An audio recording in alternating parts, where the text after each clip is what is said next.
But first, let's talk about what's happening to your money.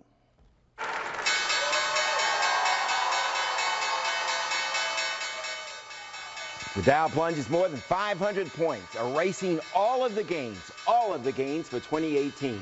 Some analysts tonight are saying stocks are still too high, and that's a signal to expect even more losses, I suppose. So if you live and work in the DMV, you're probably among the hundreds of thousands who have funds tied up in the markets, if only through your 401k.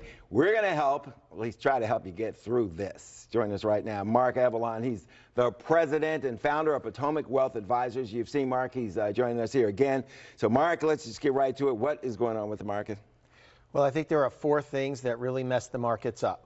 You have the China trade tariff talk that is not going well, a slowdown overseas in the global economy. You have the Federal Reserve being a little hawkish on interest rates. And lastly, you had some specific company news that didn't help. Facebook and Apple are under a lot of pressure right now. What kind of pressure? We're all on Facebook. We've all got Apple products. Google's doing great. They say the tech companies are dragging the markets down. How is that so? Well, Facebook is an advertising company, and they were selling privacy away. They weren't really protecting data. And I think the fallout on that, it was ripples of it in the summer, but I think it's coming home to roost now, and I think you see people pulling away from Facebook. There's also the threat of more regulation and more oversight. With Apple, it was a product issue. Is the iPhone demand waning? Is that really a permanent case? Look, Warren Buffett was buying Apple stock a few months ago at the prices that Apple's at now. I don't think Warren Buffett got stupid all of a sudden.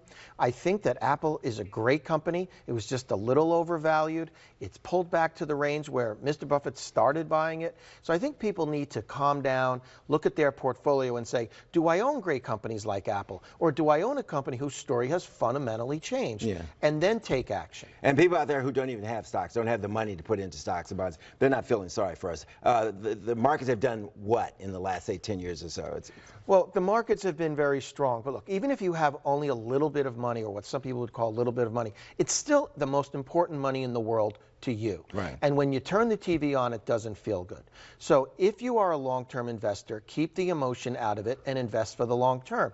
Now, if you're a near retiree and you got a little aggressive and you got a little greedy and this is really hurting you, then maybe your inner signals are telling you you should pull back. But for most investors who are long-term, this is a normal correction that happens in stock markets. Normal correction. It's never normal when it's my money. I mean, that's the way most people think. So don't do anything for the most part, you say. And buy incrementally.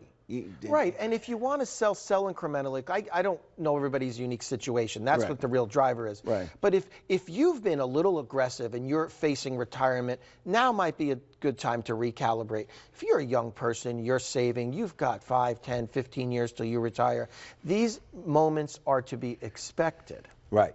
Okay, I know you don't do politics, but I got to ask you this question because we talked about it before, quite some time ago when you were on, in terms of what the tax cut, the president's tax cut did to the economy. Was it needed? Okay, now Democrats in the majority in the House, okay, they're going to want some kind of infrastructure bill.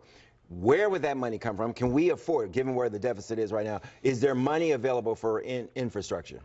Well, the tax cut was a huge short-term success. It was a huge stimulus for the stock market. But what's happened is it really heated the market up. Wages went up. That's causing the Federal Reserve to threaten to raise rates because the economy is going so well.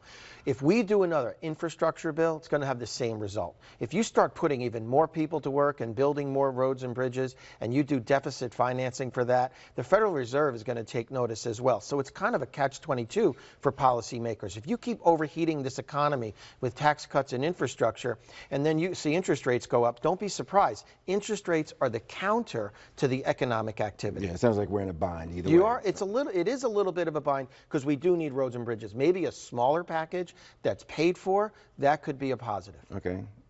Mark Avalon, thanks. I appreciate it as usual. Good conversation.